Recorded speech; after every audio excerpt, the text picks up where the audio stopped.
Hello, hola, bienvenidos. Welcome, everyone.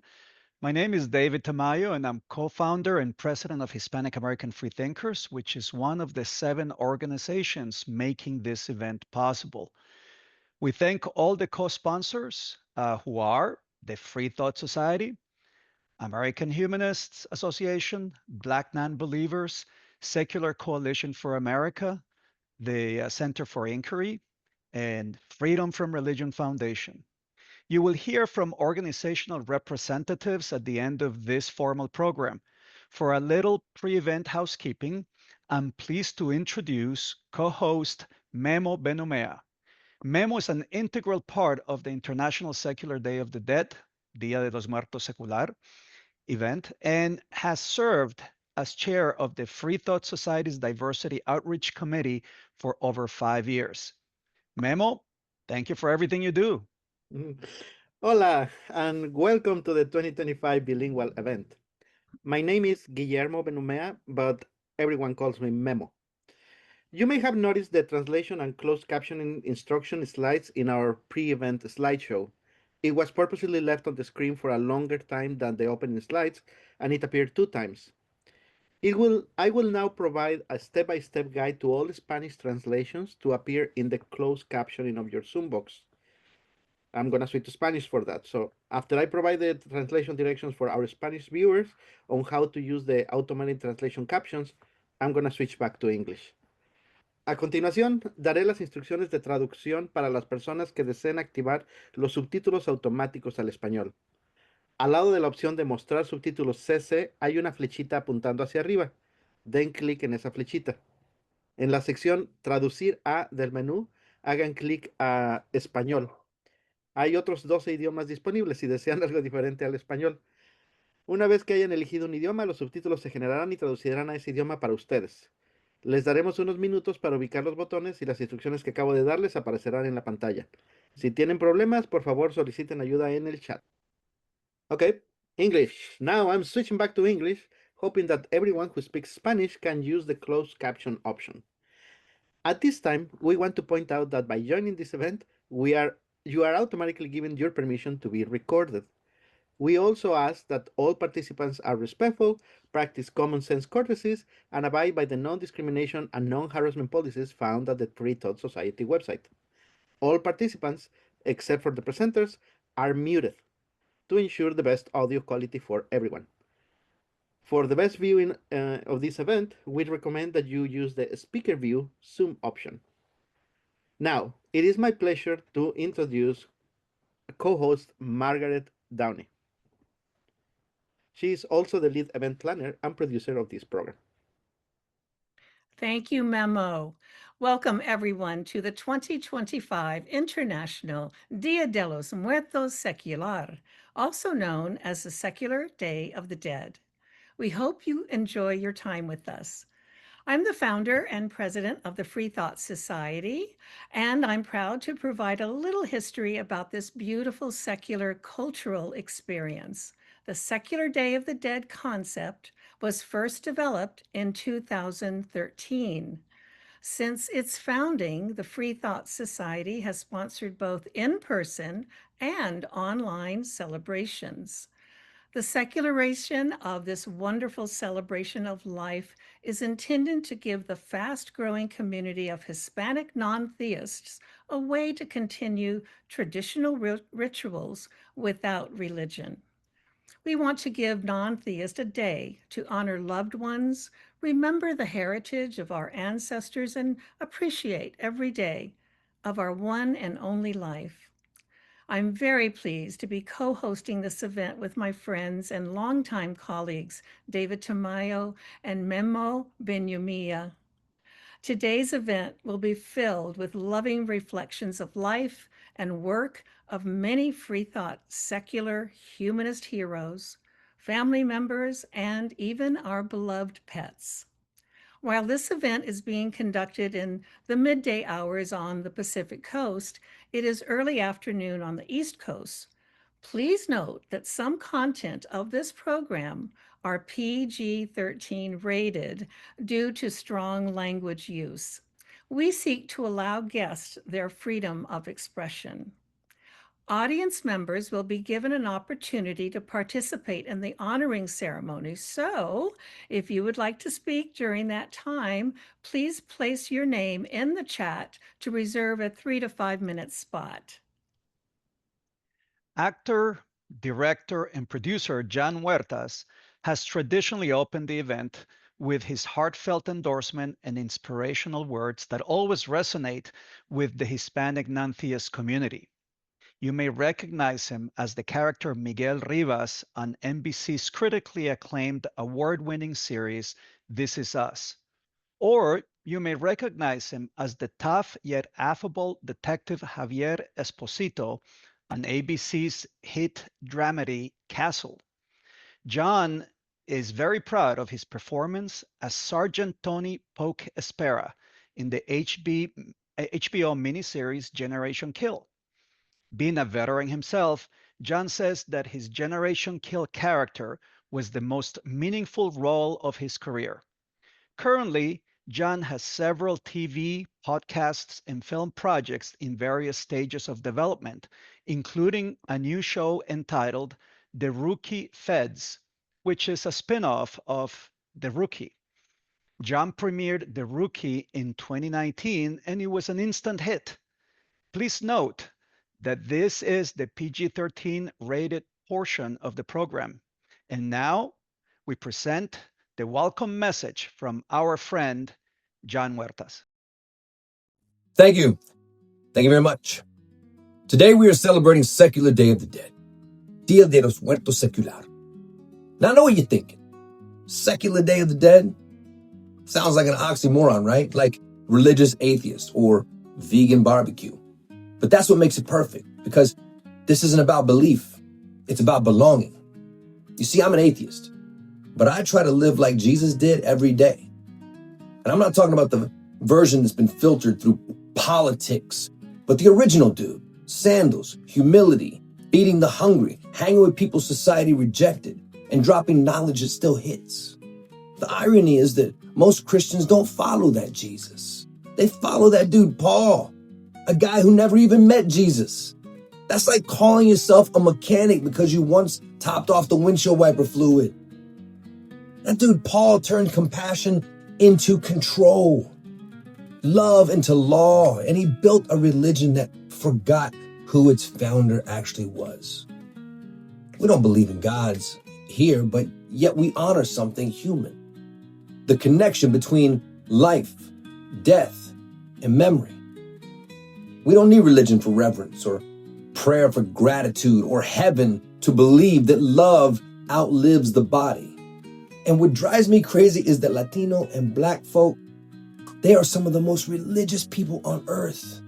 Praying before meals, before sex, sometimes during sex, depending on how good it is. We worship that same religion that they used to enslave, erase, control, and genocide our ancestors. And now, this religion is running much of our government. And when organized religion, especially evangelical extremism, mixes with politics, compassion then gets replaced by control. That's what we're seeing today. Faith becomes a weapon, and freedom becomes code for obedience. Laws are being written in pulpits. Hate is being disguised as holiness. A push to drag us backwards under the banner of God. But tyranny wearing a cross is still fucking tyranny. And the only way we can fight it is by choosing reason over fear, love over doctrine, community over control. They showed up with a Bible and a musket, and when the dust settled, we had the Bible and they had the land. That's like getting robbed and then thanking the thief for leaving the receipt. Faith can be love, faith can be community, healing, but it can also be a leash. That's why this matters. We're taking something sacred and we're making it ours again. Dia de los Muertos isn't about death. It's about life. We don't worship what's gone. We celebrate what remains. The laughter, the stories, the way that grandma's advice pops into our head at the wrong time, or sometimes at the right time. Death doesn't erase someone. It changes their form. They go from living beside you to living within you. That's why I love calling it Secular Day of the Dead. You don't need belief for meaning. You don't need gods for gratitude or a church for communion. All you need is a table, candles, and the people that you love. When we honor those who came before us, don't mourn them. Celebrate them, laugh out loud, and eat everything. Because death isn't the end. It's just the echo of life that won't fade. And who knows? If that dude Jesus is watching from somewhere, I'd like to think that he's smiling. And he's saying, finally, they fucking get it. Enjoy.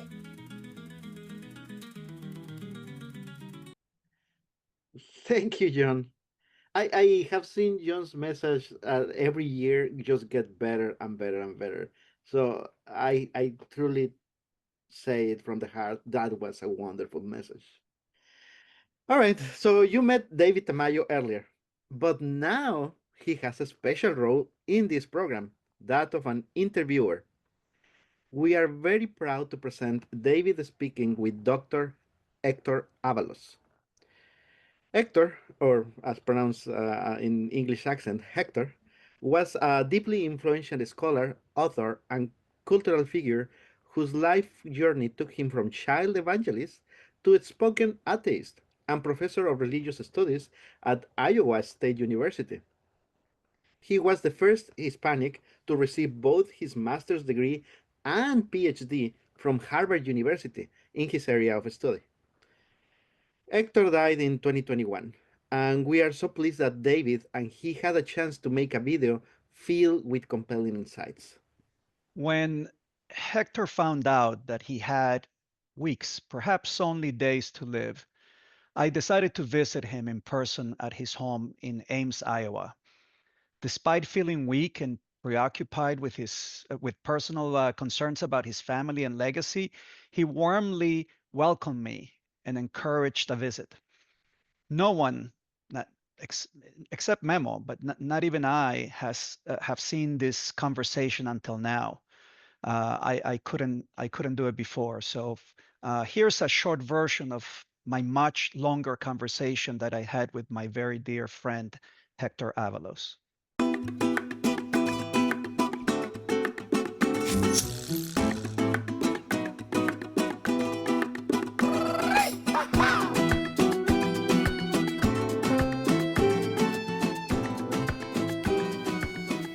Good morning. This is David Tamayo. I'm here today with Dr. Hector Avalos, internationally recognized and well-respected scholar in biblical studies, philosopher, activist, secular humanist, cultural anthropologist, and more important than anything, a free thinker.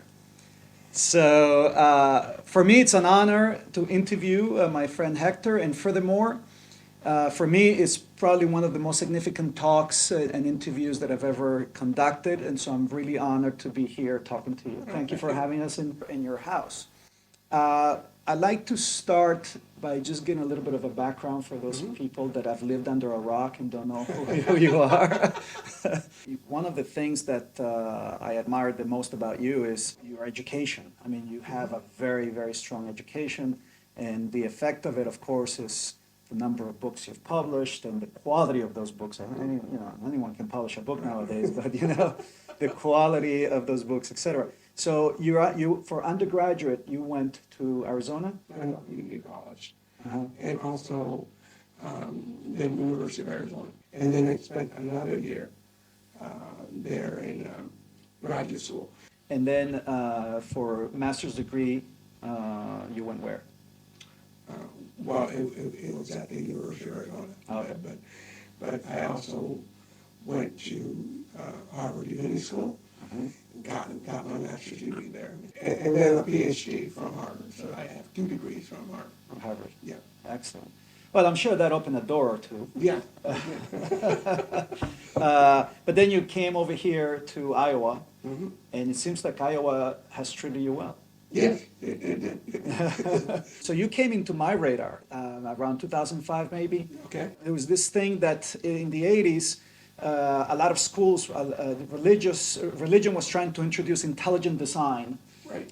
an oxymoron, into the curriculum, into the science curriculum. I mean, it would have been fine into the social studies curriculum, Right. but it was there. And you stood your ground, and not just stood your ground, but you Right. publicized it. And I'm sure the university at the time probably didn't appreciate that the whole country now was reading about this. And something that could have been sort of a local issue was now. Yeah, and it's hard to say what they thought at the time, but there were a few moments here and there where I thought, okay, what the hell did I get myself into? Okay, and the school was supportive, I suppose. Yes, now, you have to understand that it was this school and the University of Northern Iowa and the University of Iowa. Yeah. Well, and then after that, other universities started saying, hey, look what they're doing over there. Was this before or after Dover? No, this is Before Dover, right? Yeah, yeah. Yeah, and so when Dover finally sort of came out and said, this is religion, clearly, Yeah.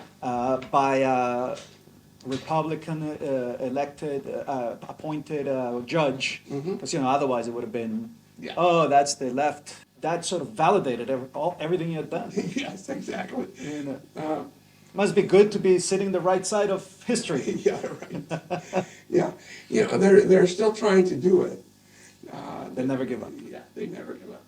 And so this was the Discovery Institute, I believe, that was Yes, sort of the came up with that Discovery idea, and they got caught with their hand in the cookie jar.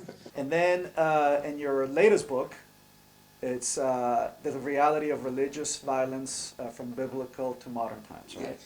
And that just came out just a few days ago. Just, yeah. Hot off the press. Yeah, hot off the press. Excellent. So you still haven't gotten a lot of feedback from other scholars Yes. on it yet. Yeah. So I want to talk about a taboo topic that people hate to talk about. It's a topic that people avoid and fear, and certainly I've been told, don't talk about that. Okay. And we're talking about, but I will. We're going to talk about death and dying, and more specifically, your death. We're all dying, of course. Some sooner than others, and some have an idea more or less when that's coming, while others just we die unexpectedly, Right. not having a chance to do much or say anything or anything.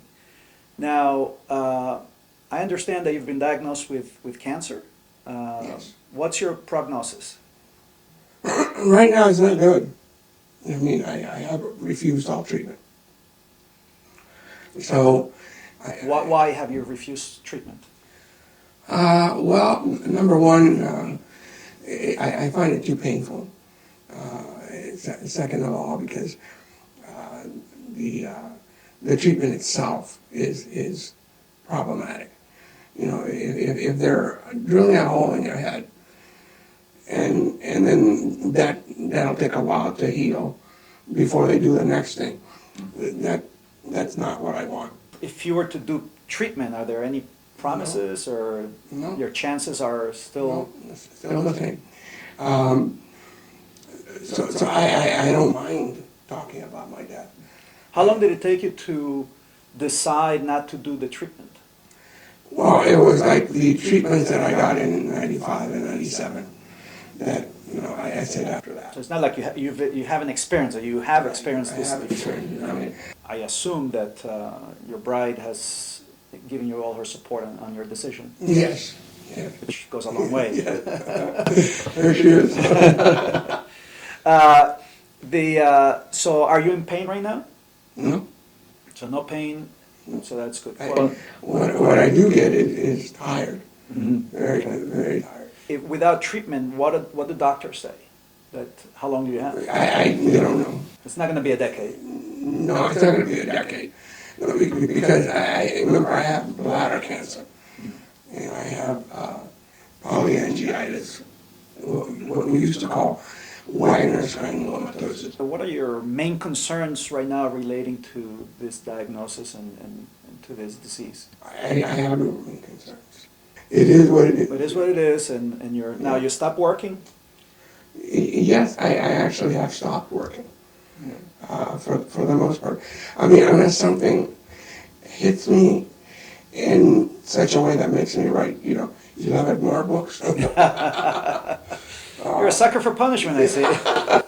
Yeah. It's very difficult to write books, and you're good at it, but I guess that's the difference between an author and just a plain writer, Yeah, exactly. Are you anxious? Are you afraid? No, I tell people don't. It depends on their situation.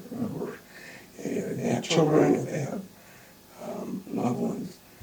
But I would say don't be afraid of death. I'll take the religious side a little bit. What happens when after people die? Nothing. One word answer, nothing. Or I think I heard someone say, I think it was Lewis the comedian saying, a lot happens, you're just not there. You're just not involved. So how do you know that there's no God, angels, or life after death? I don't, but let's put it this way. If there were, you wouldn't have all the problems you have.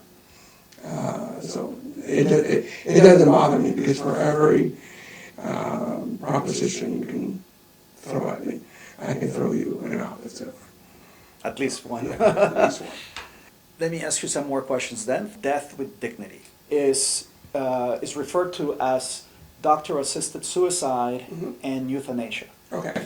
And you remember Dr. Kevorkian some years ago? Sure. He was he was pushing a lot for Yes. that. People dying with dignity. Yes. Rather than, and which is what you're doing Exactly. by not choosing, Right. to be in a hospital hooked up with 1,000 pipes. Yeah, and it doesn't mean I won't be in that situation, but at any particular point, I would be either dying, in the process of dying, or dead. I mean, if you're in a lot of pain, yeah. I mean, And in that's unbearable just- pain, would you yeah. consider suicide? Yeah. Yes, I would. Yes, yes, I Because would. the problem with suicide in general is that, yeah, you can do it with a lot of different ways. Yes. Heck, you can take a gun, you can do whatever, Mhm. but it's really the people after that Yes. do the suffering, the people Right. that find Right. you, the people, Right. Yeah. And so that's why, with dignity in a lot of places is, hey, here's some meds. It's just a matter of finding the answer that works for you.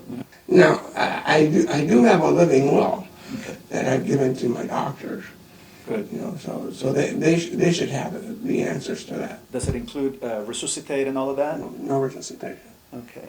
Certainly don't want to spend the next 10 years hooked up to a machine. Unconscious. No. Or worse, conscious but not being able to move Yeah, or right, exactly. communicate or anything. That'd be Yeah. like the worst prison Yeah, you could ever yeah. be. what would you like people to remember about you? Well, the first thing is that I love my wife, and I love people. You know, those are the two things I. Which is probably why you're a professor. That's right. Meet a lot of new people that way. That's right. Okay, and so you like people to remember you as people-loving person. Yes. As far as legacy, what marks would you like to have made on Well, humanity? the disability, my work on ancient disability, my work on Latino studies. Pioneer work. Yeah, that's all I can tell you, for one. Any major regrets? Not really. Are there any things that you didn't do that you're like, I should have done it, I'm run out of time? Not really. So I'm sounds like I'm pretty content with what I've done. In looking back, what are some of your happiest moments? Anytime a student says, "Oh, I learned something new," it's one of my happiest moments. That's that awe that when That's right. when the light bulb goes That's on. right. That's right. Do you know of anyone that might have gone into religious studies as a Yes. result of Yes. you? Yeah. Yes, I do. Very nice. And also into non-religious studies. I mean, I have them all over the place. That you push him in the opposite direction. Yeah. Some people will say that it's better to just die instantly without knowing that it's going to happen to you or when it's going to happen. And some say no, it's better if you have time to put your affairs in order and that kind of stuff. What are your thoughts about that? I'm in the latter camp. Do you feel shortchanged or that anything No. has been No, So- I don't feel shortchanged. complete life? I mean, because you have to admit you're very young. Yeah, I'm 61. Yeah, that's very young. I mean, today's day and age is extremely young. But at the same time, I've done more things than. Than most people do in 2 lifetimes. Exactly. Exactly. So that's how it is. I assure you, I'm not going to write not even one book. It's a lot of work. It's very difficult. So it sounds like there are no things that are left undone, or things that you thought, oh, I wish I had more time because I could. Well, if I had more time, Yeah. I'd write the Jesus book. The Jesus book. And maybe. What, a book called, I mean, in general, the Jesus book, or because I mean, you wrote the Bad Jesus. Yeah. No, this is more about the historical Jesus. And I had a question on that. yeah. Because you and I talked some years ago, and I asked you then. I said, "What was Jesus a real living person, or was he a creation of Paul that then evolved and then morphed into what appears to be a historical?" Because there are the mythicists that would argue that hey, there are so many things that just don't fit a historical person. I'll ask you again today. Was Jesus a real historical person? No. Or a mythical person that emerged? No. Neither. No. What do you think? What do you say? Well, first of all, if you read, the Gospels, he never really spoke except for maybe a couple of places, in Aramaic, which you'd expect them to do. And so no, I don't think he was most of the stuff he said there is like. Well, I often wondered when they said, and Jesus was kneeling on the Mount of Olives, and he was saying, God, da, da, da. I'm like, oh, who was there listening to him? Or You got to understand that there's nothing in the first century about Jesus. right. Not one. And then the second century, you have maybe a papyrus or two, or it's not.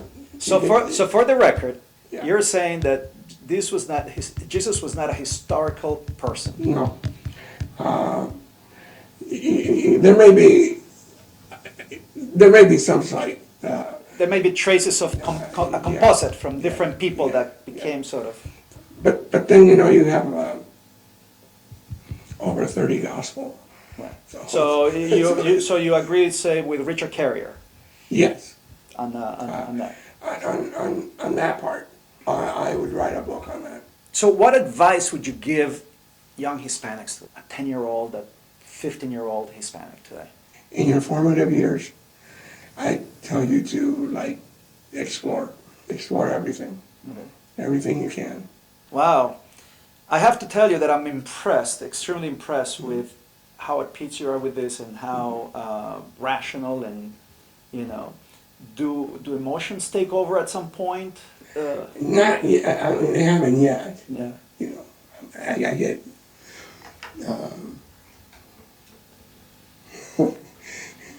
Well, you've dealt Yeah. with Yeah. these diseases for a long time. Yes, I dealt with this for many years, and so I'm at peace with it. Good. Well, I want to thank you so much. I really want to thank you and appreciate it. As I said, I think you've been a role model for Hispanics at many levels. In the secular side, in the thinker side, in the philosopher side, in the author side. I mean, no one person is one thing, and you have this multidimensionality that few people get to achieve. Yeah. And so that's I think the best role model anyone could ever be. That some little kid from Mexico has made it over here. One question I didn't get to ask you: do those glasses give you magical powers? Because they look a lot, Like what? like the Harry Potter Yes, glasses. exactly. they are Harry Potter. Yeah, they're great. They're Harry Potter glasses. They make you look more academic too. So So it's kind of funny when he notices, yeah. Well, so I want to thank you. Thank you so much for Thank you. talking to me, for having me here in your home. You've got a beautiful home, beautiful place.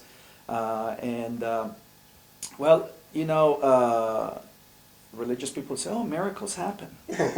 I'm not counting on that, but the longer you're around not in pain and not in suffering, Yeah. good quality of life, then the better it is Yeah. for all of us, not just you. Anyway, thank you so much. I really appreciate it. An honor for me that you decided to talk to me and I appreciate that you wanted to talk.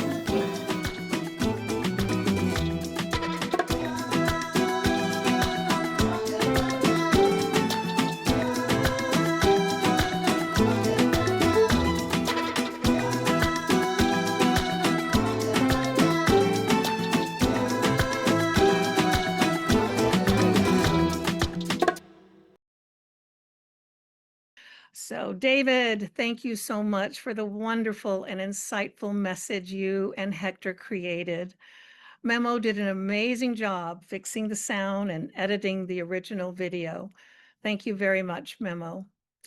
I've placed links to Hector's work in the chat, and I hope audience members will honor his memory by learning more about him. We are now going to start the honoring ceremony portion of this event. We received video recordings from people who could not be here today but wanted to participate by honoring the lives of some important and influential people in the secular movement. Actor, monologuist, and author Julia Sweeney sent us a lovely tribute to Jill Sobule, who was a very popular songwriter, playwright, singer, and entertainer. Jill was a mutual friend to Julia and me. I'll start by saying that prior to Jill's untimely death, she and I had several email exchanges about using her music for this very event. Jill had created 2 songs that I wanted to include, and in 2024, she sent me her permission to use them. So, before Julia's honoring of Jill Sobule, we will present a visual slideshow that I created for Jill's funny and quirky song about unrequited love entitled Mexican Wrestler. And I'm sure you'll enjoy the song, and then we'll go straight to Julia Sweeney's honoring message.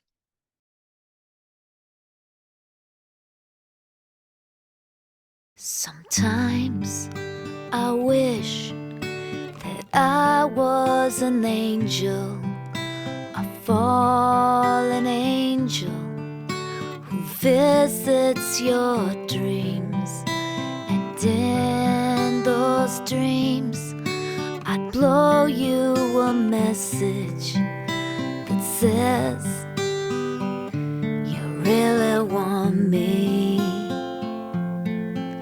Sometimes I wish that I was a wrestler, a Mexican wrestler in a red vinyl mask, and I might grab you and body slam you, and maybe cause physical harm.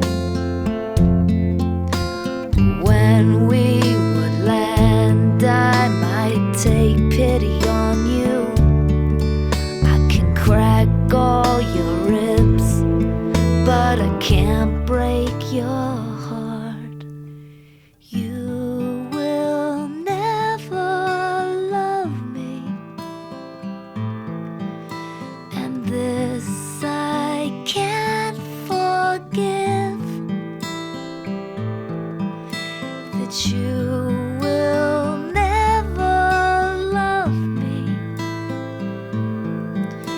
as long as I will live. Sometimes I wish that I was a beauty, a beautiful girl who was still 21, and I turn your head as well as your buddies, and I could afford to play hard to get, and we'd go to parties and you'd show me off, and I'd go home with someone else.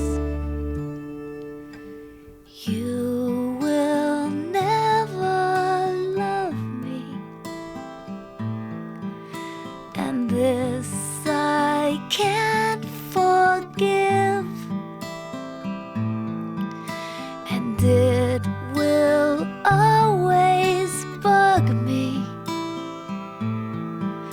as long as I will live. You will never love me, and why should I even care? It's not that you're so special, you're just the cross I bear. You will never love me, will never love me, unless I can't forgive. I can't forgive. You will never love me, will always love me, as long as I live.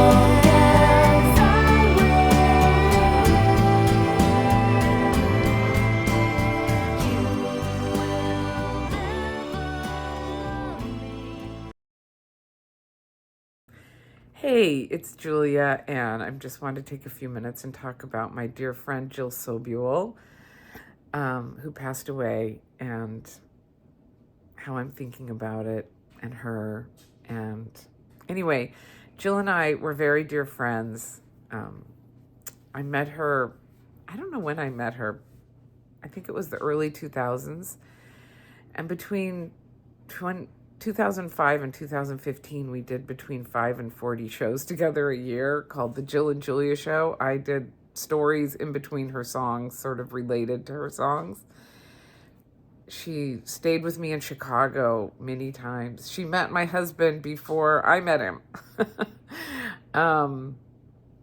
And so we have a long history. She was like an aunt to my daughter Mulan. And when I think about all the things I love most about Jill, so many, It was her impish, childlike, but incredibly wise inclusion of everyone in her musical and performing world. She would take my daughter who had some piano, like no great prodigy, but she'd get her on stage and get her used to playing the piano. And she did that with everyone. If you played any instrument, she wanted to include you. Or if she stayed at your house, she was making up lyrics in the morning while she was getting coffee and using any surface as a percussive resistance and playing and grabbing her guitar. And I know from my friends who are serious musicians how well respected she was as a guitarist. I mean, I could hear it, but I'm no expert in that area. But her lyrics had both pathos and humor in a way that I really related to. And then just the timbre of her voice expressed so much yearning and sadness and optimism all at the same time. She really had such a unique, distinctive voice that will never exist again. It was definitely just Jill's voice. And of course, she was very political and a big resistance person. Here's my Jill resistance shirt I'm wearing. I wear it all the time. She was really an activist at heart. It's a huge loss in my life. I'm still processing it. It still seems unreal. I was so happy for her burgeoning success with her play, the 7th grade play, and other things she was working on. She was somebody who had not lost her creative powers, and she was set to live many years giving us more and more, and it's just a heartbreak that she's not able to do that. Jill was just somebody you could bring anywhere. She was not snobby in any way. She wasn't judgmental in any negative way over other people's talent. She would just draw them in, get them on stage, see what was good about them. I'm not like that. Not that much like that, like she was. And I really appreciated that, especially around kids. She really had a thing, a way of being around kids and including them. How would you do the lyric? What would you rhyme with this word? And to be that way and be a first-class musician herself is very rare. Let me just tell you, you can find people who are kind and inclusive, and you can find people who are at the top of their game as a guitarist or as a singer or as a songwriter, but not usually together. And Jill had that. And I don't know what else to say. It's such a huge loss that I'm at a loss for words. So here's to Jill Sobule. I'll be thinking about her for the rest of my life. I will be inspired by her to be more open to others. And I wish I could go on a hike with her right now. And I'm going to miss her, really miss her. That's a big loss. And a big loss to so many who loved her so much. Okay. This is so touching, and the whole story was amazing, and it was a wonderful video. Thank you, Margaret, and thank you, Julia. Jill Sobule created another song entitled Mexican Pharmacy. Before her tragic death, she gave us permission to play it tonight. Jill always invited her audience to sing along, and it was always a crowd favorite. So I'm happy to continue the celebration of Jill's life with the playing of her song Mexican Pharmacy, with a slideshow of the lyrics so you can all sing along in honor of Jill's style and appreciation of her audience.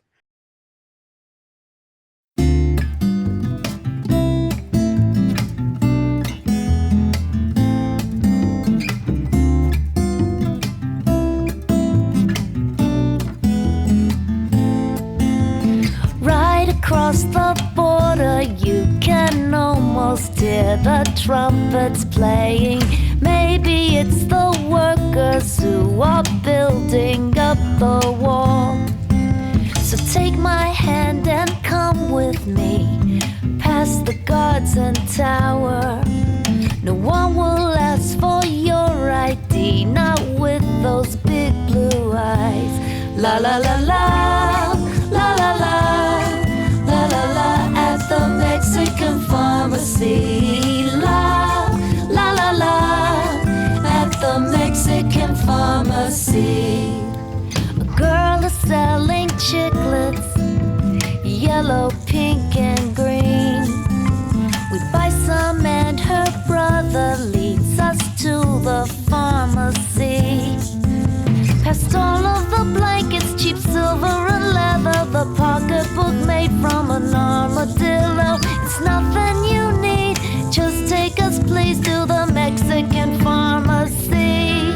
You can dance all night, sleep all day, forget about the girl and your back pain.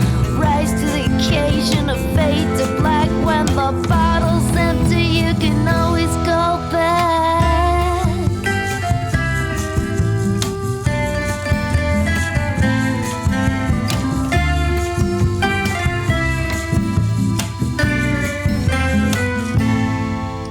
Student needs to stay up, the wife's doctor cuts her off. A man must please his mistress, and I just need to calm down.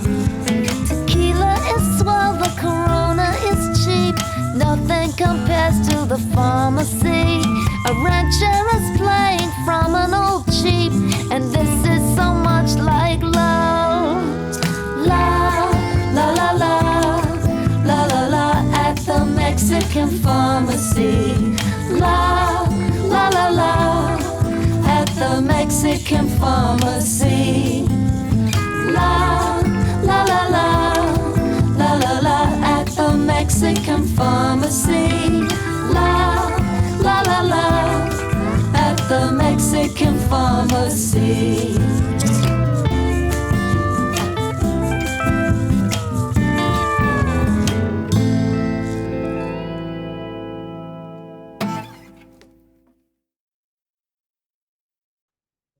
I hope you all sang along. I want to add a few stories of my own to continue honoring Jill Sobule. Jill would never turn me down when I would have a request to enlist her help for secular projects that I was working on. In particular, I greatly appreciated her help with the 2021 May Day for Humanity event. May Day for Humanity garnered $25,000 for homeless shelters and food banks. Shortly after the production of the May Day for Humanity event, I asked Jill if she would consider helping us to create a musical and join the team. The musical was based on Jessica Alquist and her public school prayer banner case that took place in Cranston, Rhode Island. Jill thought about it overnight, then sent me an email message that she would be honored to become a member of the team. The team was thrilled, especially me. At the time, Jill was putting the finishing touches on her own musical, Fuck Seventh Grade. When I heard some of the songs, it was obvious that she would expertly capture the essence of the young Jessica Alquist for the planned solo musical numbers. But due to renewed interest in creating a Washington, D.C. Thomas Paine Memorial, I had to put the musical I named Evil Little Thing aside. Jill's untimely death caused me to regret postponing the musical concept, and I'm terribly saddened that I will never get to work with Jill again. But my favorite Jill story happened on the night she joined Julia Sweeney and myself at a Hollywood, California fundraiser for Congressman Jamie Raskin. This is the photo taken that night. Jill is pictured on the right, standing next to Julia, with her arm resting on Julia's shoulder. When Jill arrived at the venue, I waved to her from the back of the room. She made her way towards me with a huge smile on her face. The moment we were within reach, Jill cupped my face with her hands and kissed me directly on the lips. It was so sweet and unexpected that I said loudly, "Oh, wow, I kissed a girl."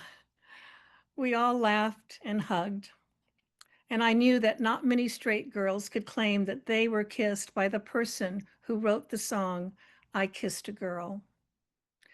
Jill was so notable that CBS Sunday Morning, in a tribute to Jill's life, recognized her death on their May 4th, 2025 broadcast. It was heartwarming to catch that acknowledgement, and seeing her photo on my television screen was further proof of what a special human Jill was to her family, her friends, her fans, and in a national context. Jill sounds like a very special person. I really enjoyed the sing along. I'd never heard that song, so it was pretty cool. My condolences to you, Julia, and everyone who had the pleasure of knowing her personally. I hope this event brings you all some comfort. Okay, so let's move on. Podcaster, author, and public speaker Seth Andrews was a dear friend of author and scientist Abby Hafer. Seth sent a video of his sentiments to honor the life of Abby Hafer. Let's take a look. Hi, I'm Seth Andrews. You know, Dr. Abby Hafer appeared on my radar more than 8 years ago. I was doing some Googling and I stumbled upon her 2015 book, The Not So Intelligent Designer: Why Evolution Explains the Human Body and Intelligent Design Does Not. And I was fascinated. I devoured that book. She would publish a second book a few years after that called Darwin's Apostles. It released in 2019. Dr. Hafer, who insisted that I call her Abby, appeared on my show twice. She came on the broadcast in 2018 and then 2023, and I was honored to narrate her audiobook for The Not So Intelligent Designer. Abby had a doctorate in zoology from Oxford, and she taught human anatomy at Curry College. On both the macro and the personal level, she became a teacher of mine as well as a friend. She helped this former Bible literalist, this former creationist, to understand the absurdity of creationism and to see the magic of evolution. It is so strange. She and I conversed and collaborated for 7 years, and yet we never got the opportunity to meet in person. Our interactions were always on the internet. We spoke on Zoom and Skype, YouTube, on the phone. 2 times, Abby and I would see our names on the same convention roster. We're on the schedule together. We'd be on the phone and say, finally, we get to be in the same room. I have a big hug waiting for you. And yet Abby would always have to cancel for health reasons. Of course, she had been battling cancer. And her premature death provides yet another example of cosmic injustice, where wonderful and worthy humans are burdened too greatly and taken from us too soon. Almost certainly, there are going to be a few apologist critics out there, and they're huffing that Abby might have lived far beyond 67 had she not insulted the Creator. And yet they would be missing the point that Abby had been trying to make all the while. The runaway genetic mutations that cause killer cancer are bad design. This is bad design. And if any God would purposefully weaponize cancer to punish his children, that deity would, of course, be a sadistic monster, worthy only of our disdain. I doubt that Abby would have wanted to make that particular point in this particular way on this occasion. From what I came to know about her, she loved life. She adored her friends and her family. She was a person of great humor and strong conviction, strong character, and she considered each and every day a gift. I, myself, am so grateful. I am so grateful that our paths crossed. I am thankful for Abby for her dedication to education and humanity, and I am saddened that we have lost a great educator and advocate. And yet, through her lectures and her interviews, her books, her memories and stories of those that she impacted in her life, Abby's legacy will continue. I'll just add that Abby Hafer was also my dear friend. I enjoyed hosting her as a house guest after she spoke at the 2017 Logical conference. Logical was a skeptics conference that took place in Los Angeles, California. And Abby also spoke at DragonCon several times. One year, she participated in the Saturday DragonCon parade. She was a banner carrier and led the Skeptics Parade entry. This is a photo of Abby fooling around with the other banner carriers, acting out her Charlie's Angels persona. Abby had a great sense of humor, and I will miss her very much. Ooh, DragonCon. I like the sound of that. I really hope to make it to DragonCon next year, Margaret. And you can call me on the Saturday morning parade if I make it. All right. Our next honoring ceremony presenter is Dan Barker. He is the co-president of the Freedom from Religion Foundation, a wonderful group that every year co-sponsors this event. We are so pleased to show Dan's video honoring the life and work of political cartoonist Steve Benson. Hello, I'm Dan Barker. I'm co-president of the Freedom from Religion Foundation. And today I want to remember the life of our good friend, Steve Benson. Steve Benson was the editorial cartoonist at the Arizona Republic for nearly 40 years. He was the first grandson of the Mormon president, Ezra Taft Benson, who was also the Secretary of Agriculture under Eisenhower. Here is Steve in the White House when he was a baby. Steve says he was the other bald guy in the room. As a devout Mormon who had served a 2-year mission to Japan, Steve started out as a conservative cartoonist. In the 1980s, Annie Laurie, working at the Freedom from Religion Foundation, wrote Steve a letter complaining about his mischaracterization of humanists in one of his cartoons. But then, about a decade later, another cartoon by Benson caught her eye. Steve won the Pulitzer Prize in 1993. He won the prize for a collection of cartoons. That collection included this shocking drawing. Little did we know that Steve had abandoned his faith and become a non-believer.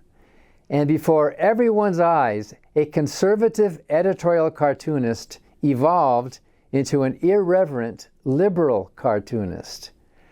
After hearing about Steve's dramatic change, we offered him FFRF's Tell It Like It Is award for freethinkers in the media. He came to the 1999 convention of the Freedom from Religion Foundation in San Antonio to accept the award. His acceptance speech was called From Latter-day Saint to Latter-day Ain't. When Steve and I met at that convention, we immediately became friends. We had both been conservative missionaries who left the faith, and we were both artistic, his drawings and my music. And both of our talents involved words. His cartoons had gags, and my songs have lyrics. Very soon after we met, Steve suggested that we could combine our talents to produce a show. Thus was born Tunes in Tunes. We performed Tunes in Tunes all over the country, at least a dozen times, maybe 15 times, at FFRF conventions, at chapter meetings, for a feminist gathering in Arizona, for a conference of gay Mormons. One of the most memorable performances of Tunes and Tunes was in October 2001 for the first annual conference of ex-Mormons, which was held during the Mormon General Conference in Salt Lake City, where we debuted our satirical song, The Salt Lake City Blues. With my decaffeinated beverage and 17 fiancés. Some of the audience members were falling onto the floor laughing when they heard us singing that song. They got some real peculiar people there, and I'm gonna meet me some. Take that, Brigham Young. You can hear that song on FFRF's Beware of Dogma album. Steve drew the artwork for that cover. One of our favorite songs is called YBSA, taking the melody of YMCA by the Village People and changing it. Here is Steve wearing his old Boy Scout cap while we were performing the song. Young man, did you say you're a scout? I say, young man. If you're gay, then watch out. I say, young man. In the new BSA, there is no way for you to stay, young man. Another song we performed changed God Bless America to God Less America. God bless America, my home, sweet home. And here's Steve wearing his godless shirt in the Mormon bookstore in Salt Lake City, holding a photo of his grandfather, Ezra Taft Benson. He never hesitated to let it be known he was an atheist. Unfortunately, his newspaper didn't allow us to videotape our shows, so it's all in our memories. Steve received FFRF's Emperor Has No Clothes Award in 2002. After Steve was let go from the Arizona Republic in 2019, we hired him to draw cartoons for us. Those cartoons have appeared in newspaper ads, such as FFRF's New York Times ads, and in Scientific American, as well as to help illustrate FFRF communications. Steve gave us cartoons for FFRF's 2023 wall calendar. He even appeared on the side of city buses in Madison, Wisconsin. For more than a quarter century, Steve was my best male friend. He had a massive stroke in 2024 from which he never recovered. He died in July of this year.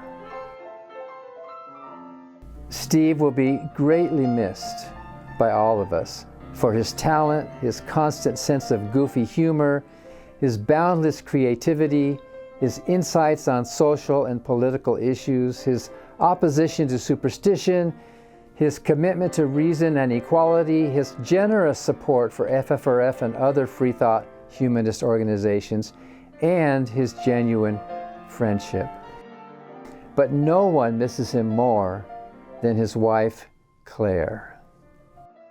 I am so grateful for the opportunity to talk about Steve and a little bit about who he was from on a personal level. And my first thought is, how do you explain Steve Benson?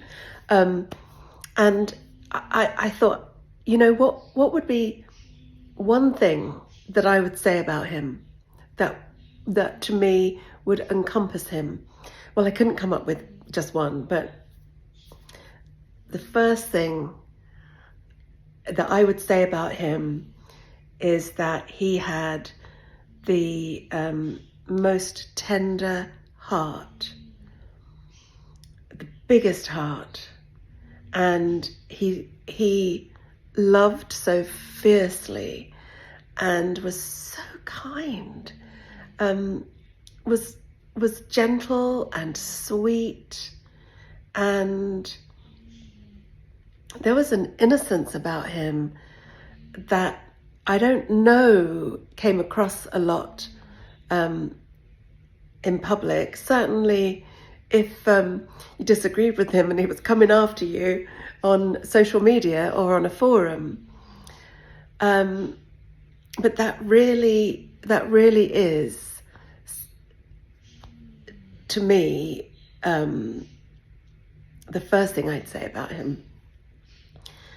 And the other thing I would say about him, and I've thought this quite a few times since we lost him, is despite the things that we would go out and do and the trips we took, I loved being at home with him, and we were a little bit boring together. And it was a magical boring, if there is such a thing. And it was just wonderful. And I just love him so much. He really, really was the sweetest, kindest, nicest, the most tender-hearted human being that I've ever met, and I just love him so much. Thank you for loving him too. Thank you. Thank you, Claire. A votive is a vow, and I light this secular votive as a vow never to forget Steve Benson's life, his work, and his friendship.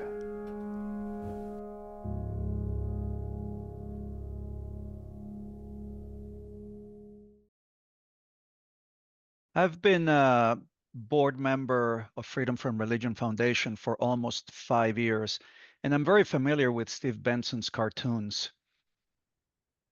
Steve's cartoons were known for their biting satire and unapologetic stance. He left behind a legacy, not just of artistic excellence, but of intellectual courage and moral clarity. May we all aspire to be as Steve Benson. Steve was also a friend of mine, and I'll never forget the time I watched Tunes and Tunes at a Freedom from Religion Foundation conference. After the show, I told Steve that he shouldn't chew gum on stage. He was taken aback by that unsolicited advice. But the next time I saw the show, Steve sought me out to make sure I had noticed that he did not chew gum on stage. The next presenter is my dear friend, Annie Laurie Gaylor. Annie Laurie will be honoring Dick Hewlitson, who was a life member of the Freedom from Religion Foundation. I'm Annie Laurie Gaylor, and I'm co-president of the Freedom from Religion Foundation. And for the 2025 Secular Day of the Dead, I am honoring FFRF lifetime member Dick Hewlitson, who at age 95 chose his own date with destiny, dying by doctor-assisted suicide on July 19th of this year in California. Dick was the cheerfulest man I ever met. And my husband, Dan Barker, who shared Dick's path of going from minister to atheist, can attest that Dick even died cheerfully. I'll talk a little bit more about that in a minute. Dick was born in a suburb of Chicago on March 31st, 1930. He died at Brookdale Senior Living in San Jose, California. As Dick noted in his own obituary, he grew up in a world where homosexuality was considered illegal, immoral, and an illness. For the first 42 years of his life, he did everything to fit in. And that included having a steady girlfriend from the ages of 16 to 20, and eventually choosing the Episcopalian priesthood as a career because he thought he would be accepted as an unmarried man. Dick's favorite joke was that he joined the ministry so he could be among men who put on dresses on Sundays. At the age of 42, he became involved in the budding gay rights movement, and he was instrumental in getting a gay rights ordinance passed in 1977 in St. Paul, Minnesota, and ensuring that Minnesota state employees had the first union contract protection for LGBT employees in the nation. He told us during an interview on Free Thought Radio that he realized the church was getting in the way of doing good. Dick and his then partner David Irwin together reached the conclusion that the greatest enemy of LGBTQ+ people was religion. He and David joined the Freedom from Religion Foundation in 1978. That was the year we went national and started. His ever-ready chuckle and beaming smile put everybody at ease. And here he is at our 2018 convention in San Francisco. The real honor for me is having been a member of this organization since 1978.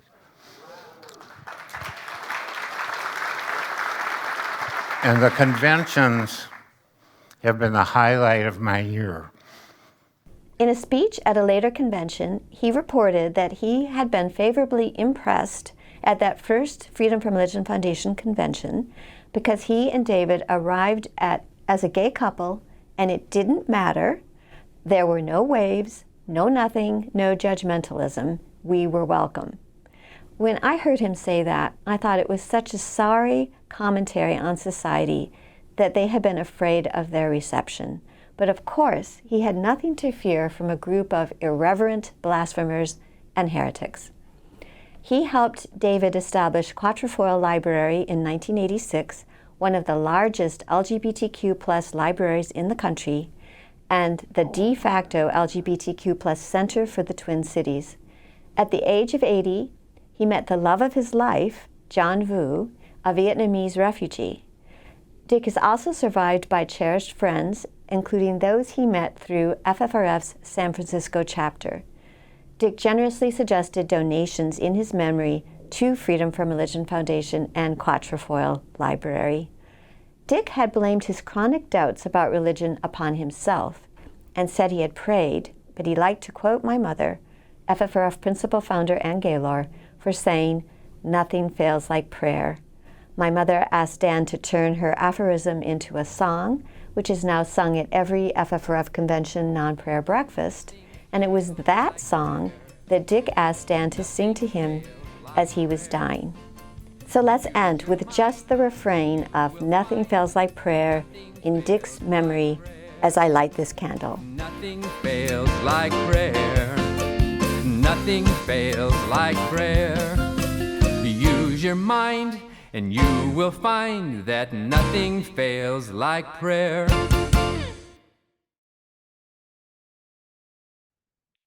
Thank you so much, Annie Laurie. That was a compelling story and so beautiful. Thank you. I'm so very pleased that Jill Sobule's brother is able to join us.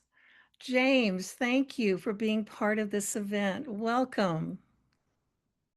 Hey, good afternoon to the host moderators and all the participants in the 2025 Dia de los Muertos Secular International event. I'd first like to thank Margaret Downey for inviting me to take part in this wonderful event and for giving me the opportunity to briefly talk about Jill. I am very pleased that the sponsors chose to honor Jill alongside several other remarkable people that are worthy for recognition. I may have a little bit of a hard time getting through that. Sometimes when I see videos with Jill's songs on it, it becomes a little bit too painful. So excuse me if I do. I know you enjoyed hearing from Jill's longtime friend, Julia Sweeney, who for years co-presented the Jill and Julia show. It was a blend of music, comedy, and great storytelling. I had the pleasure of seeing their New Year's Eve performances in Evanston, Illinois for 3 or 4 years in a row, where Julia was gracious enough to invite my whole family to spend New Year's Eve with them. I always enjoyed the warmth and witty banter between them. I also really enjoyed hearing the couple of stories that Margaret gave after the Julia video. As you know, Jill passed away on May 1st in a tragic house fire at the place she was staying at near St. Paul, Minnesota, while she was rehearsing the Minneapolis run of her seventh grade play that was going to be revived in Minneapolis. The shock of hearing the news from my local police at my house that morning is still very difficult to process. I've seen it on CSI and other TV shows, and I never thought I'd experience having the police come to my house to let me know that my sister had died. Jill was such a vibrant, loving, and creative person, it's hard to imagine the world without her. Even though we haven't lived in the same city for over 35 years, Jill was a constant presence in our lives, a fixture of family holidays, and we often traveled to see her perform and spend time with her.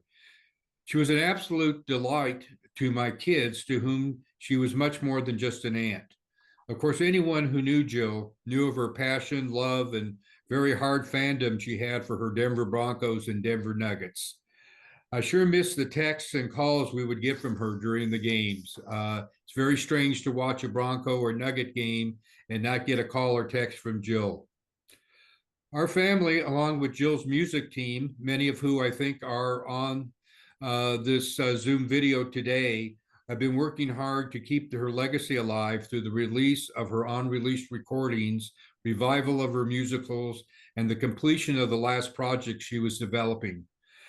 There have already been at least 10 musical tribute events held across the United States in her memory, and attending several of them has been both heartwarming and deeply healing to myself and our family.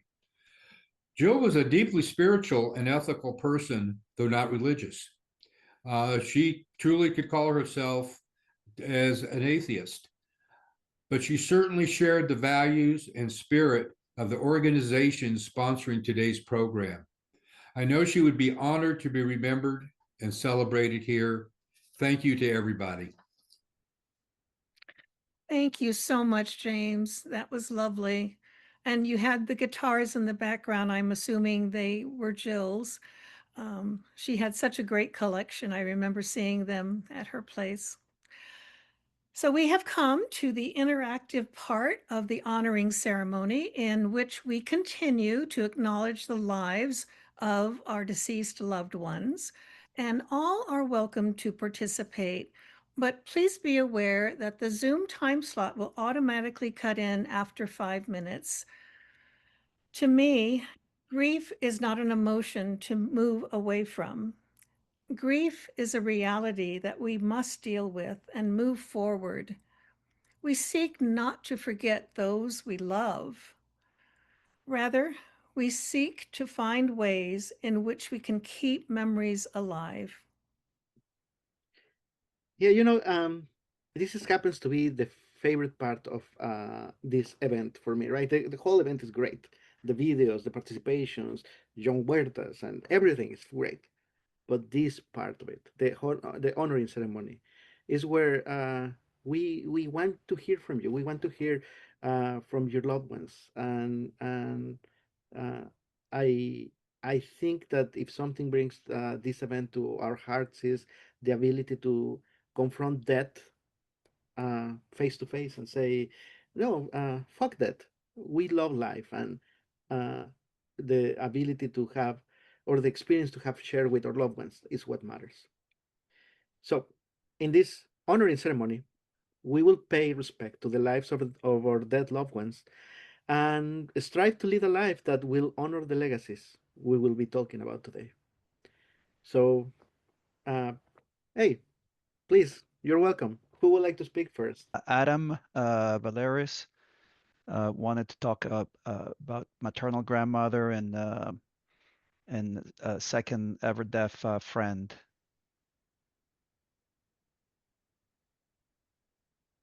Yes, okay, everybody. This is Adam speaking to you through an interpreter. So, I had the best relationship with my maternal grandmother, especially during my early adulthood. And I got the most support and the most connection and relationship through her. I'd also like to take a moment to honor a good friend of mine. We're the same age, and their birthday's 2 weeks before mine is. And so, I mean, I was shocked when I found out that he had passed away. At first, I didn't believe it. And then I Googled the obituary for my friend. And when I found it,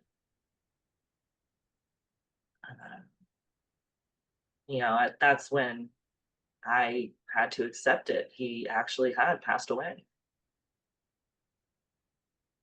And all of our mutual friends and I were in touch immediately afterwards. I just wanted to make sure that everybody knew, so I reached out to folks and had to let them know that our mutual friend had since passed. He really was the one that kept the whole group together.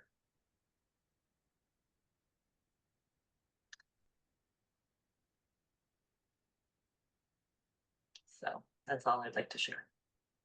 Thank you. Thank you for sharing that, Adam. I think another person that early on wanted to say something was Paul Schmier. There you are, Paul. Hi, I'm Paul Schmier. Let me get this off the screen here. Oh, unmute. Hi, I'm Paul Schmier, and my wife is Fran Schmier, and she passed away recently, August 26th. And she was quite a force to contend with, in a good way and sometimes difficult. I'm just going to quickly read the obituary that we had published in the local newspaper, and then kind of goes through some pictures. Fran passed away at home with loved ones August 26th in Thousand Oaks, California. She was born September 15th in 1952 and lived in Ventura County for the last 63 years. And she worked over the 3 decades with Southern California Edison, which I might add, she started off as a meter reader, ended up at the top customer service representative dealing with very large customers. And one of them was Larry Flint, who president of Flint Publications. Yeah, I remember him. Well, I have a picture of my wife in his penthouse office, all done in Victorian, accepting an award from my wife for him doing managing his electricity in an efficient and responsible manner so that they would shift the load to evening and not use all the air conditioning during the day and all. And it was very funny because a year later, he was in the news for sidetracking the Clinton impeachment. So she went from ground level on up, and that's one thing I greatly admired with her. We had similar background. I grew up working in a factory and then coming out here selling to medical. Anyway, beyond her professional life, Fran was involved in volunteer work, giving generously over time of organizations, and her spirit of service touched many lives. She did Casa Pacifica, which is a home for abused and neglected children. She was working with MANA and volunteering at the hospital, but she was a team manager for my daughter's soccer team when they were 13 years old. And in 2005, we traveled all over Southern California. She made all the arrangements off the field for the team and their families, for restaurants, hotels, and things like that. She took care of everything off the field. Coach Frank took care of everything on the field, and they finished the season with a record of 59 wins, 2 losses, and 2 ties. They played all these tournaments, and they almost always came in first place. So she was the engine that could. She used her anxiety as a superpower to keep track of everybody and to keep track of all the little chicks and move around. And her greatest joy, this is moving pretty fast. So this is a picture of us as a family. My daughter and her husband and the 2 raccoons there are our grandchildren. She was adopted, but you'd never know it because the adopting mother or the mother that was providing the birth mother thought that she looked so much like her sister that this would be a great event, a great adoption. My daughter went on to become a physician assistant and she attended Fran for all of her appointments to doctors and things, and would be right there with us. Unfortunately, she is still coping with this death and found it too painful to participate. But another couple that were there when they found out that Franny wasn't going to be able to make it to their destination wedding in Colorado, they insisted that they get married ahead of time. Oops. And they held the wedding in our backyard because they couldn't stand getting married without him. So that's my wife. I'm going to run around the corner real quick right here and show you our setup. And then I think I'm at my 5 minutes now. But anyway, so we did she loved chips and salsa. She was an official member of the I Love Corn Burritos of Ventura County Facebook group with 9,000 members. And we been married 36 years, and we got married when we were both 36. So it was half of our lives. But anyway, we did a celebration of life, a secular celebration of life. I'll leave it in the chat. It's on YouTube, and we expected 150 people. We had over 250 people. We maxed out the building. So it was a wonderful thing. It was a secular celebration of life, and it was at a facility that overlooked her beloved Ventura. Yeah, so thank you very much. Thank you. Thank you, Paul. Oh, beautiful. I love the honoring table. So nice. She was she had her own recipe for margaritas, and she had me plant two lime trees in the yard so she could always have fresh limes.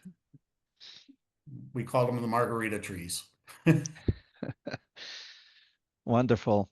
How about if we have anyone who is in attendance raise their hand or use the reaction hand raise if you would like to honor someone, a pet, family member, or someone you greatly admire.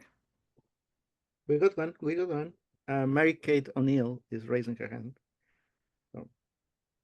Hi, Mary Kate. Hi, I'm Mary Kate. I'll be quick. I just wanted to.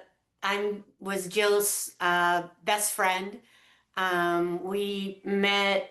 I'm also a musician, and we met when she had her big hit, "I Kissed a Girl," and I kept opening for her over and over and over again. And then finally, I think I got the courage to talk to her in LA at a festival we were playing together, and I always say it was like meeting an alien. Like, oh, wow, there's two of us. I didn't know there was two of us. And from then on, I think we just talked all day for like over 30 years. So I just wanted to say, although she passed in May, she's alive in me every day. I still talk to her in my head all the time. I think it's like a running conversation. And thank you for letting me be a part of this and for honoring Jill. So great to see you, Mary Kate. Thank you so much for those words. And I hope to meet you someday. And I have to tell you, I dream about Jill. That's awesome. I wake up with a smile because of the wonderful memories I have of her. Oh, that's great. I love that. Thank you. Anyone else?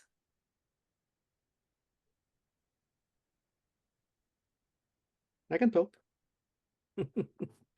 If I typically like to leave room for people who want to participate, but maybe while somebody else gets in their head what they want to say, I wanna talk just a minute about my dad. Right here I have the Zoom is transparent, but this is my dad. And I have a lot of things to say about him, but I really, for this event, I really want to share the thing that I remember the most about the end of the his life. So my dad was a very devout Catholic, right? And you will think that religion uh, gives you some sort of comfort, at least not to be afraid of death. But from personal experience, what I can tell you is that when I stopped being a religious person, when I became a non-believer, my fear of that went away with through the window. Right? I used to be very afraid of that until I deconverted, and that happened obviously in the early years of my life. But when my dad was about to die, he was suffering from a disease for the last 2 years of his life. I could see it that he was terrified, terrified of that, right? Uh,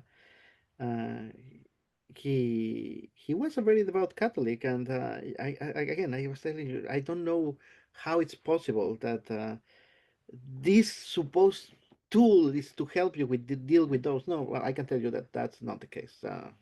At least it was not in this case, right? And I do blame religion for uh, helping us crutches to deal with that. You know, the heaven thing, and your grandma is looking from up above, and all of that, and stopping the conversation there, where talking about death and loss and grief and the time that we had our loved ones with us actually really should be something that is encouraged and should be dealt uh, at face value, not as a taboo topic, as David said with Hector, right? Anyway, my dad went through a near death experience when he was about to die. We all believe that he was to die a certain date in November, and he went through the night. We were waiting for the doctors to tell us that he passed away. He didn't. He almost died. It's one of those moments where you see in the movies and you hear about it where it's almost, and then suddenly they recover. And as so often happens, they recover just to die a couple of weeks later, right, or a week later. Um, when he did recover from that moment, I had the opportunity to talk to him about that experience, and that I think that was one of my most beautiful moments that I happened to share with him, because he told me in so many words what he had gone is what you would have expected from a near-death experience, which is the tunnel vision, and how we know now that the brain starts depleting of oxygen, so all of the reactions start going to slow down, everything starts going to be a darkness. But when he was going through it, he didn't feel fear. He felt the way that the word that he used in Spanish is tibio, right? Everything was tibio, which is kind of a lukewarm, I guess, what you will say. Everything was not cold, not hot, just right. And you could hear the noises, but they were not loud, they were not too soft, they were just right. And the light was not blinding, the light was not too dark, it was just right. And he went through that process, and he remembered his life. Well, the brain was shutting himself or itself out, right? But he remembered his life, he remembered his mom, he remembered his grandmom. He felt that they were all there with him while he was going into this stupor. And then things happened, the heart kicking, and everything started working again. And but then the most wonderful quote that I remember from him at that moment is, Gordo. He used to call me Gordo, which means fatty, because that's what he called me. So don't judge. But he say, Gordo, if this is dead, it's okay. It's okay. right? Like he was finally, only 1 week before he died, he was finally not afraid of it because he thought this is okay, right? And I remember him every time that November 12th happens because November 12th was his birthday, which, by the way, he died on his birthday. Talk about coincidences. And I do remember that very, I mean, very joyfully, the fact that after all of that terrifying situation, he was just okay, and he left in a very joyful state and a very calm state. So uh, I have him on my altar. My wife puts the altar that you see here. So the picture of my dad is right here. I just grabbed it for this thing, but yeah, we always have with all of loved ones. We have in this case right now a moment with my dad. Anyway, who else wants to speak?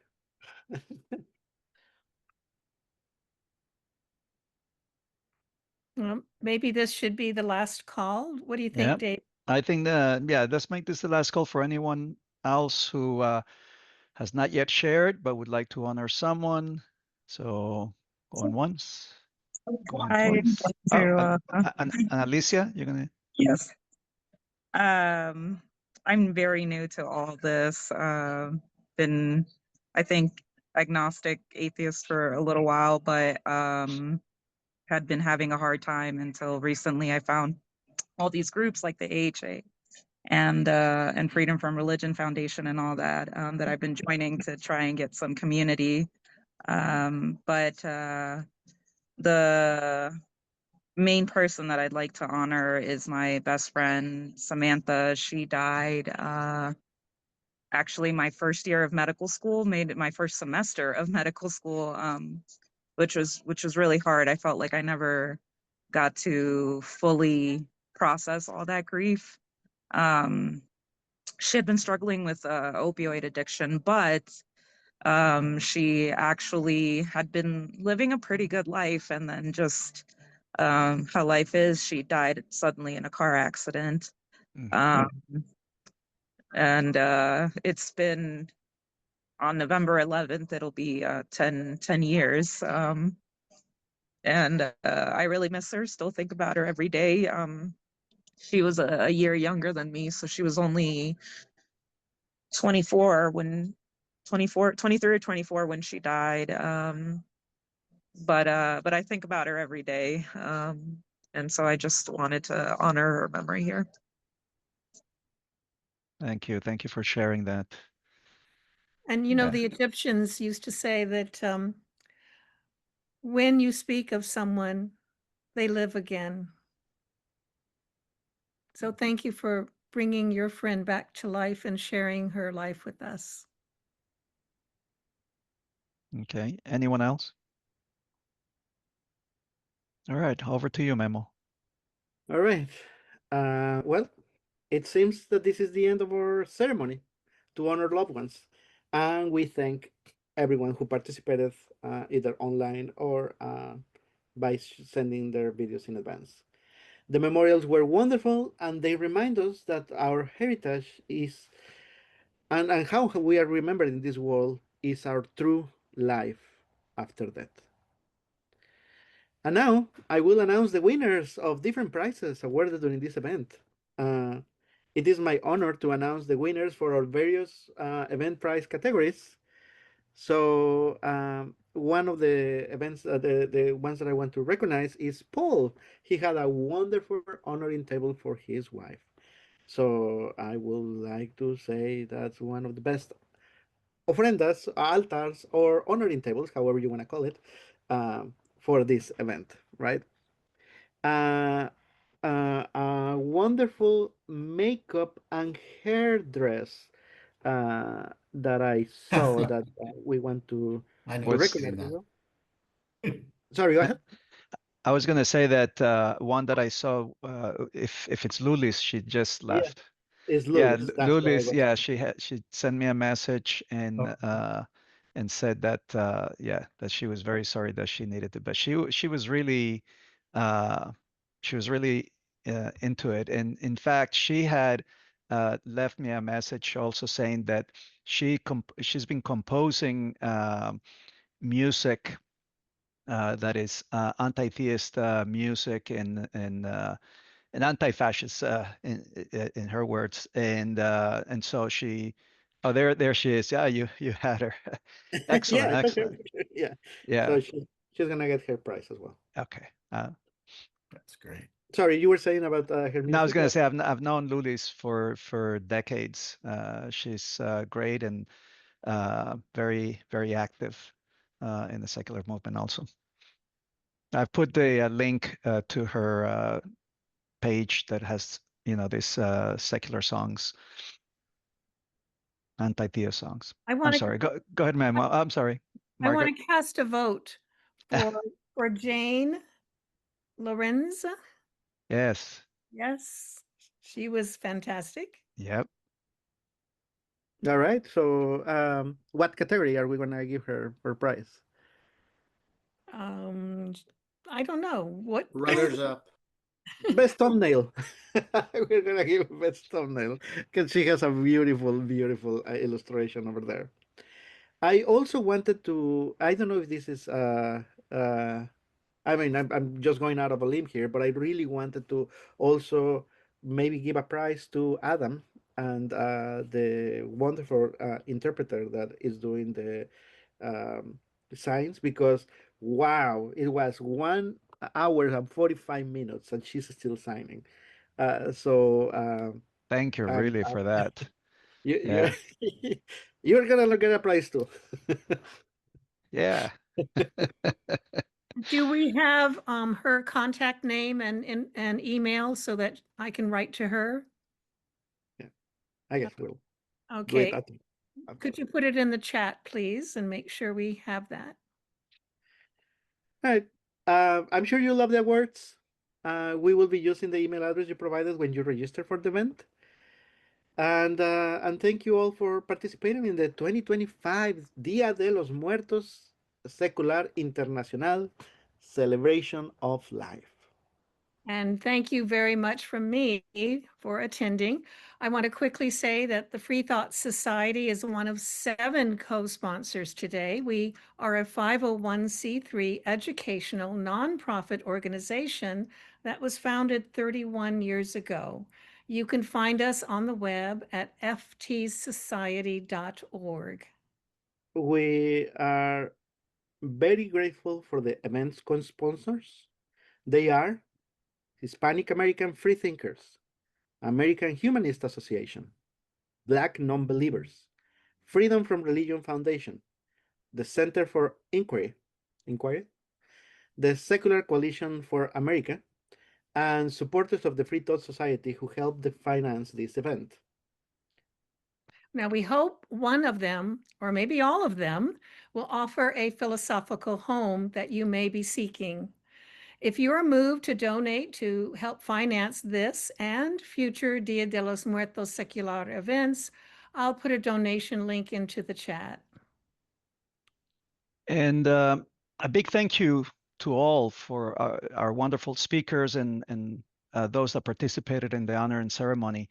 As president and co-founder of Hispanic American Free Thinkers, also known as HAFRE, I want to thank you for attending today and give me the opportunity to tell you a little bit about HAFRE.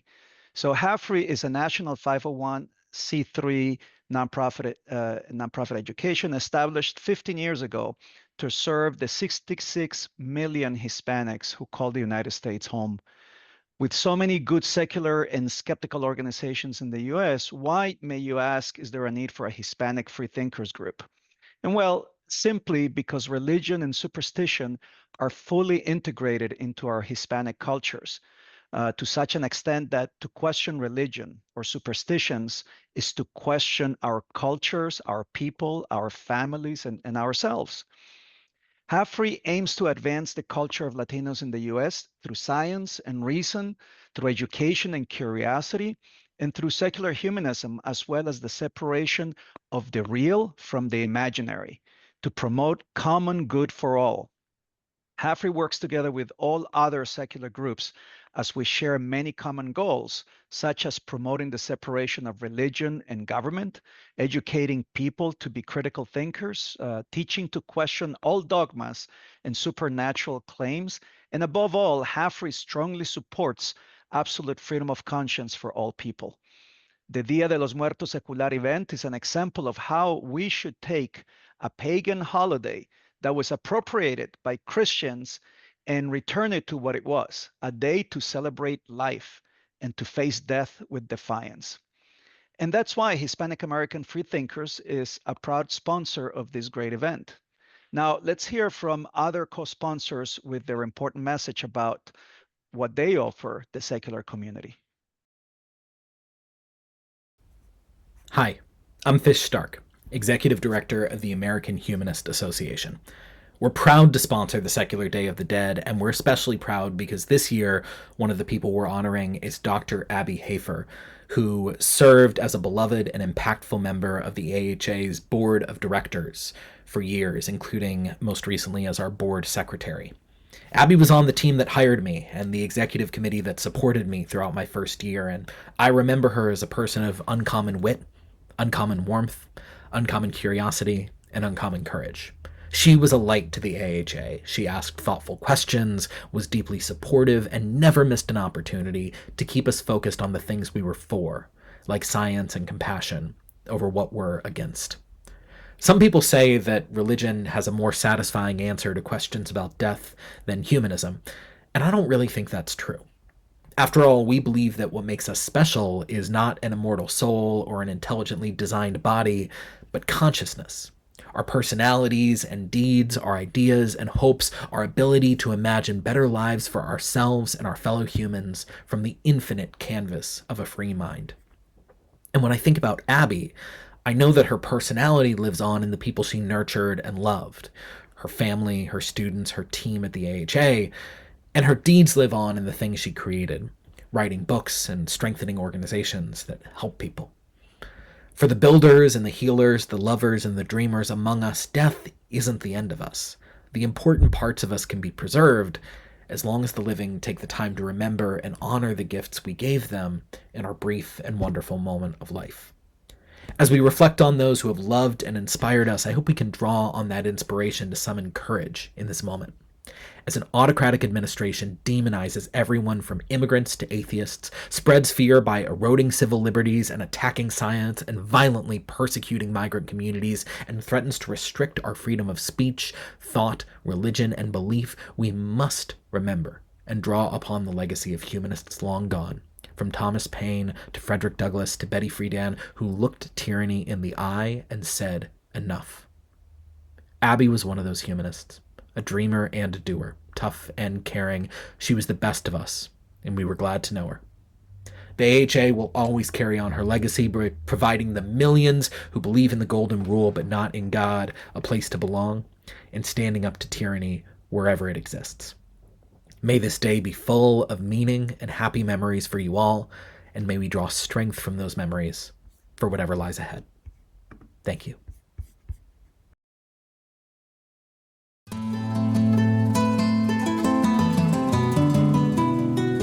Hola y feliz Dia de los Muertos. Me llamo Nana y yo soy un director de communications con la Secular Coalition for America. Hello and happy Dia de los Muertos. My name is Nana and I am a communications manager with the Secular Coalition for America. I'm honored to be part of this Dia de los Muertos celebration, a secular space where we remember and honor the lives of those we've lost, not through religious ritual, but through shared memory, community, and action. This year, our remembrance carries a deeper meaning. We've seen a troubling rise in ICE raids and detentions targeting the Hispanic community, acts that create fear in neighborhoods across the country.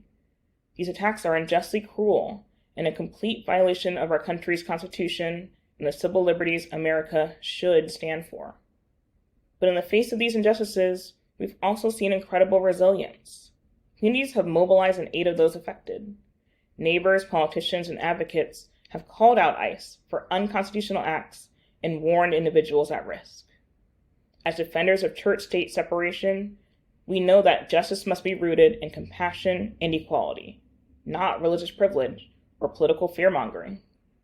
Today we honor not only those who have died, but also those who continue to fight for a world where no one is persecuted for who they are or where they come from. Let this Dia de los Muertos be a call to action. Let's remember that memory is powerful, and that our commitment to justice and secular values must live on in everything we do. Gracias. Thank you.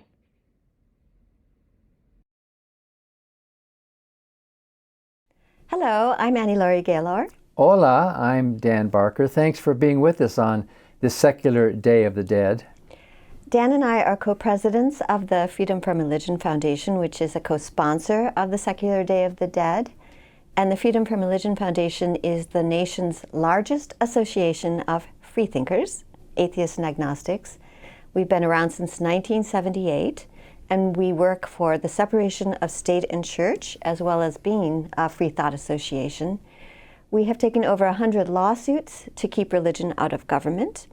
We have 42 staff right now, including about a third who are attorneys. We have many cases in court, including some nationally significant lawsuits challenging the 10 Commandments laws in Arkansas, Texas, and Louisiana that require huge displays of the 10 Commandments in every classroom. We have never seen the separation of church and state under greater assault, and so we are very grateful to our members for their support of secular government. FFRF has two purposes, and as Annie-Laurie just noted, our first purpose is to keep state and church separate through legal actions. But our second purpose, which is just as important, is to educate the public about the views of us non-believers, non-theists, agnostics, atheists, who make up a sizable percentage of the U.S. population. We do that with a national newspaper, a national radio show. We have some video programs that we put out. We do public events. I participate in many debates. We publish books and literature, all to remind the world that not everybody is a believer and that superstition should be combated. So if you are a member, thank you. And if not, if you would like more information, just go to our website and click the Ask for Info link, and we'd be glad to send you a brochure about our almost 50 years of activism and achievements and a sample of our newspaper, Free Thought Today. And we appreciate you joining us today. Gracias por estar con nosotros en este Día Secular de los Muertos.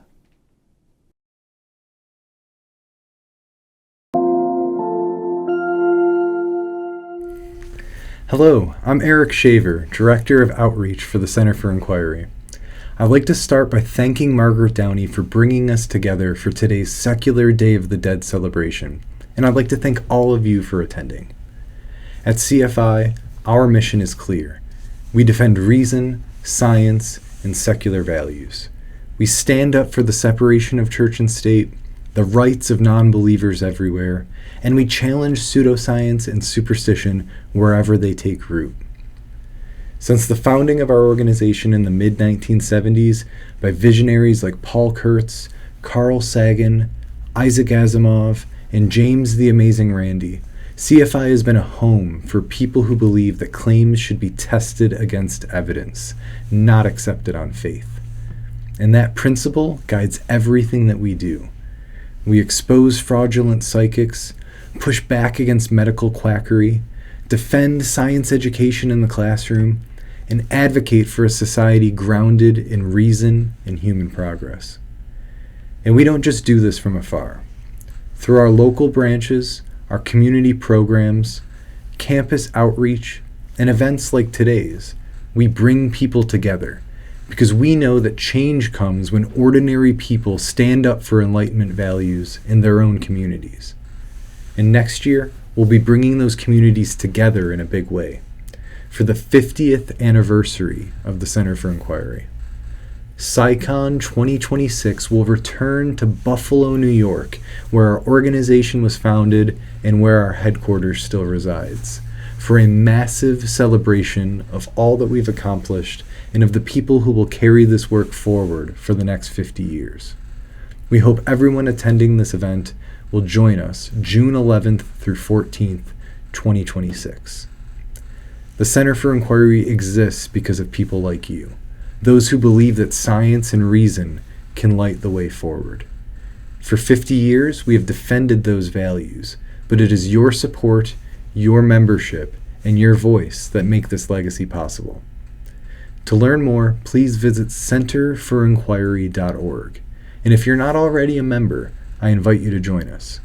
Together, we can build a future free from dogma and full of discovery. Thank you.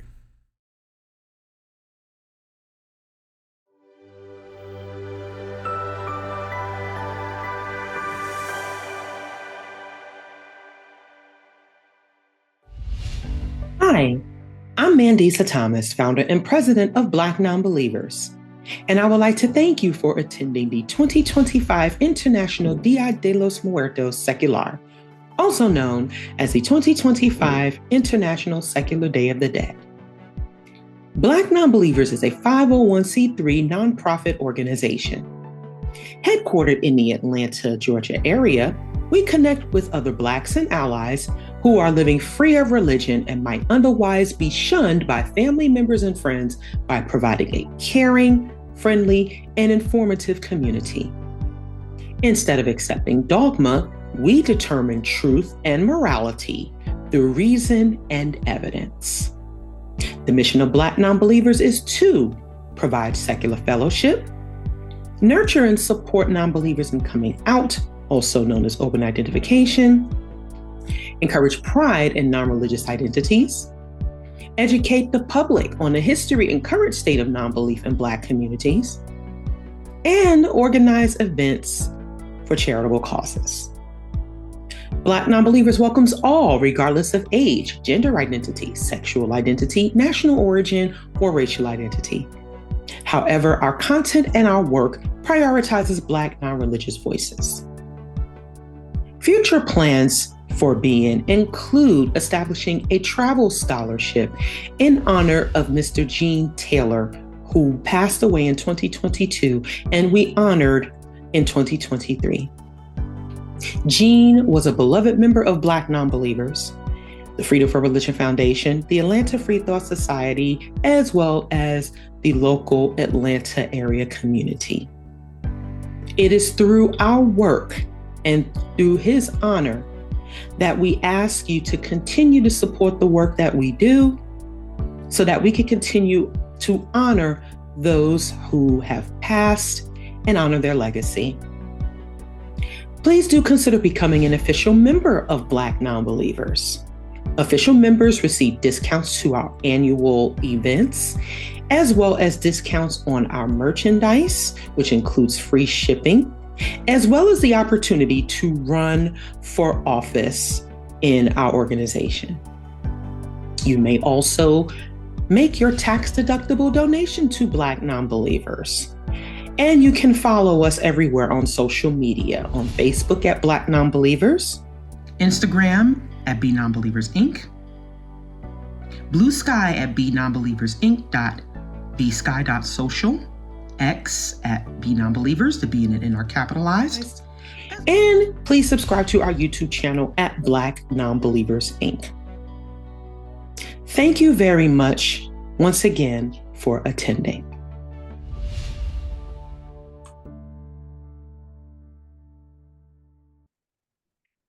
I sure enjoyed all of those presentations. We now present the Dia de los Muertos Secular credit slideshow and a short break before the social hour starts. To give you additional time after the credits, we will be showing a video of Jill Sobule performing her song, A Good Life. So if you're stepping away from the computer, please turn up your volume so you can still enjoy listening to Jill Sobule performing this beautiful song. As you get refreshed and come back, if you want to socialize with our participants. And so to do that, please stay connected to this Zoom.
How's that sound? It sounds. Not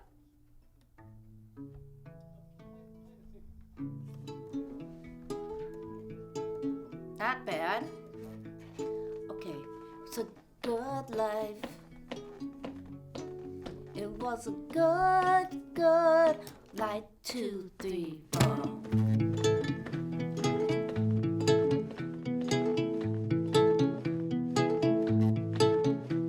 Tomorrow the ground may shake, like they said it was bound to happen one day, and the Hollywood sign will fall. The final call. Don't you fret and don't be blue. You had me and I had you. It was a good life. It was a good life. Tomorrow we could all be gone, when the Russian gangsters sell the bomb and the waves come roaring from the sea. 100-foot swells over Venice Beach. Don't be scared, take my hand. We're swimming to the promised land. It was a good life. It was a good life. It was a good life. It was a good life. Tomorrow a tiny virus may grow in everyone, and it's not a cold or a hole in the sky will open wide. The aliens land on the 105. If it comes to that, what can we do? You had me and I had you. It was a good life. It was a good life. It was a good life. It was a good life. I said boom, boom, crash, crash underneath the overpass, burning buildings, flying glass. A good life. On the day the earth stood still, we won't have to pay our bills. As the mud slides down the hill, a good life. We won't have to make our beds, break out the booze, and like I said, let's have a ball before we're dead. A good life. Let the pious rise above. We'll go down in our sweet love. It was a good. Everybody sing. It was a good life. It was a good life. Everyone. It was a good life.